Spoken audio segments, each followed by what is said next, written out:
Okay. Mic check one. Mic check one. Hot mic.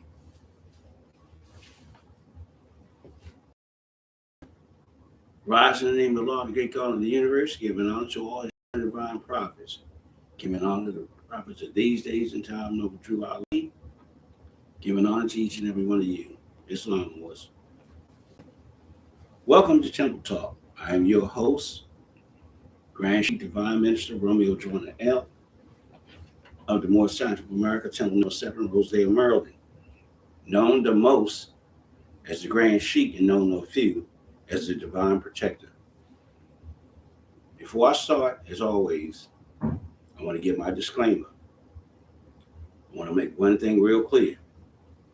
The views and opinions of some of the hosts, the guests, and the listening audience might not be the views and opinions of Grand Sheik Divine Minister Romeo Joyner L.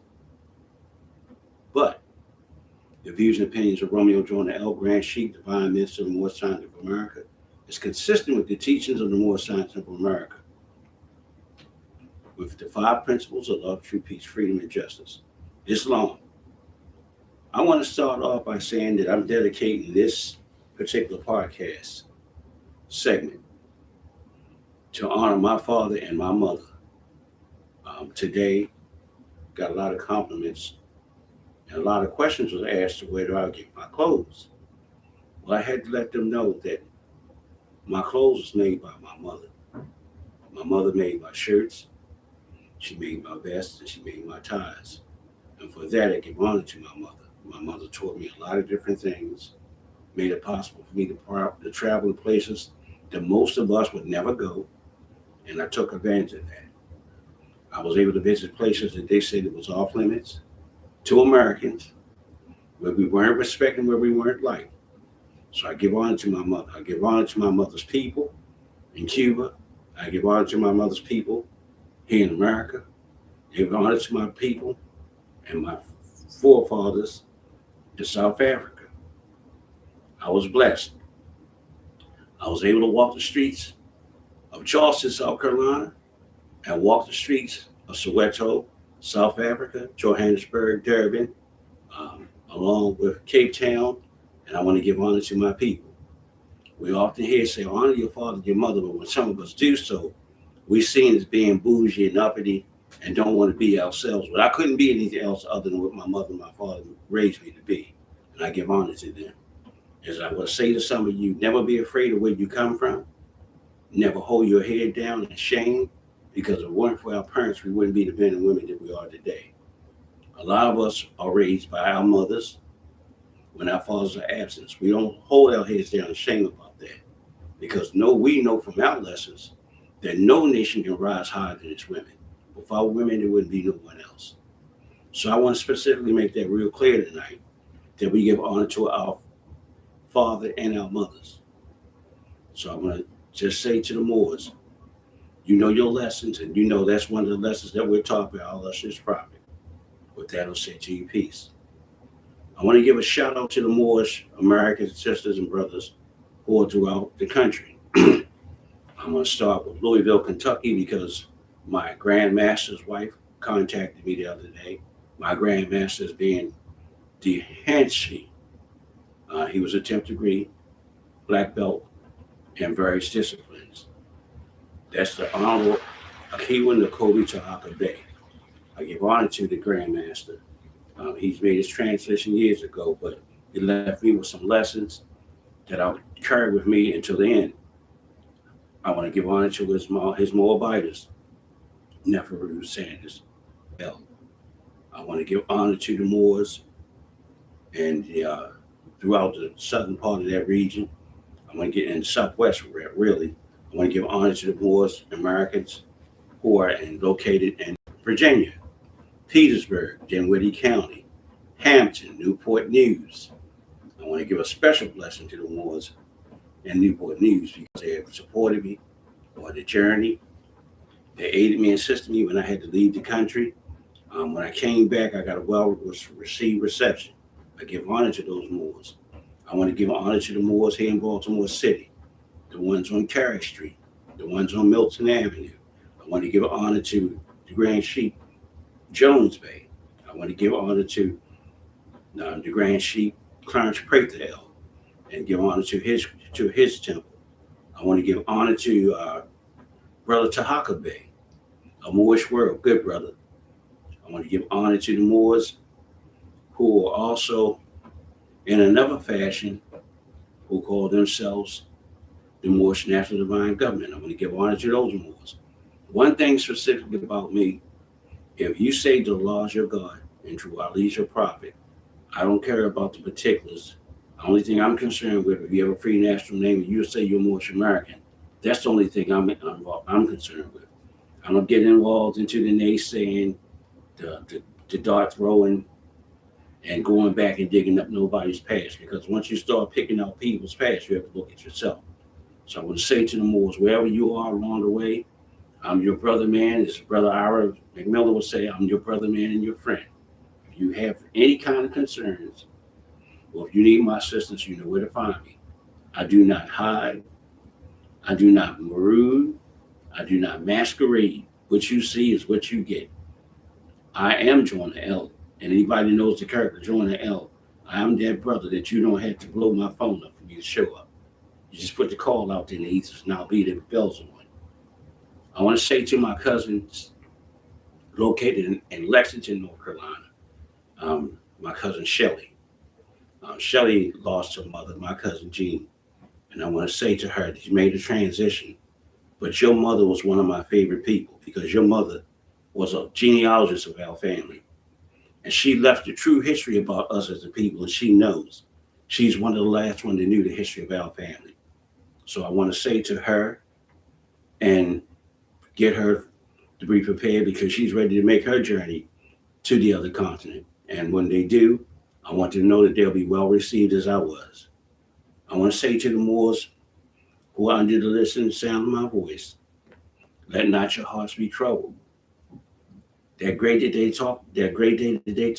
evil day they talk about is here, but fear not, because you were left with everything that we need to save ourselves. We just have to trust, put our faith and trust where we know it belongs, and put our elbows and our shoulders and nose to the grindstone, and be the Moors that we claim to be. I want to say to the Moors who are having some trying times and adversity, every victory over self is added strength. I mean, I can bear witness to that. I mean, in the course of 5 years, I lost at least 10 family members. And to have that is devastating to a lot of us. But be knowing the lessons, where I know that there is no enemy to man. So I want to give you some words of encouragement. If you're going through something that you think is traumatic and it's costing you a lot of heartache and pain, just look around because you can find somebody a lot worse off than you. I've had two of my friends tell me this week they had some very grave diagnosis with the big C, the cancer. But I try to tell them and comfort them, encourage them that the law knows best. You trust in the law and he'll bring you through. Victories are sure. And we have to remember something, that's all those things are just a test. They say if you want to find out the true character of a man, don't judge him on the times that he goes through the good things. Judge him on the times and watch him when he goes through adversity. So I wanted to encourage the brothers. Your prognosis physically may have been dreadful to some people, but let it not be dreadful to you. With Allah leading on, victory is assured. Do not give up, do not quit, and do not worry.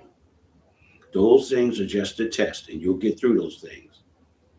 I want to say to the Moors who are about to go back to the system, going back to school, please educate your children and teach them the right and appropriate things they need to do. We're taught to watch our children and teach them and raise them the way that they should be. We're taught to season our children's minds with the maximum truth and watch the bent of their inclinations so no evil thing gains strength with their ears. Always remember that.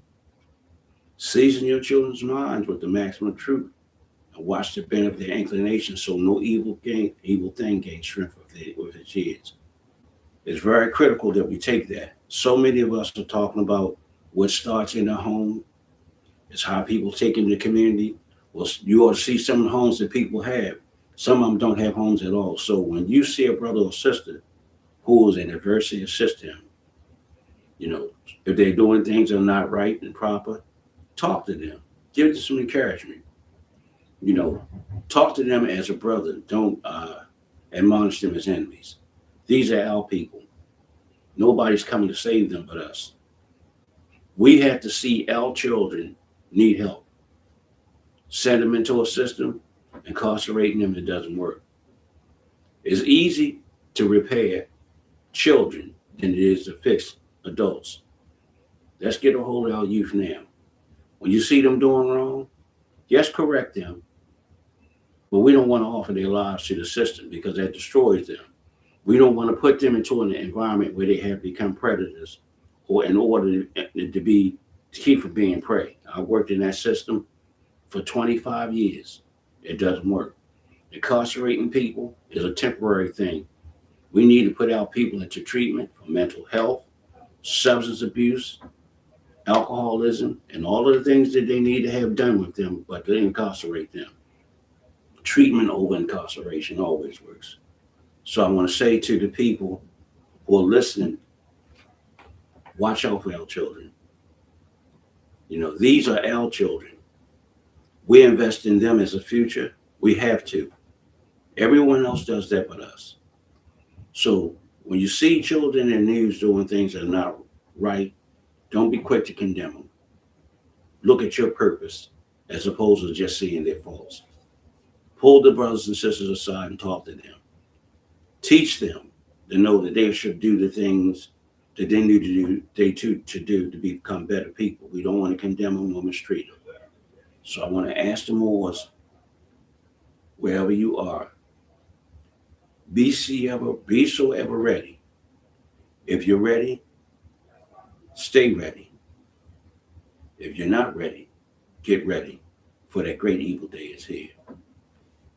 Before I leave you tonight, I want to put out my information, and I want to say to the listening audience, if you need of help for mental health treatment, substance abuse treatment, if you have a food insecurity, resources are there.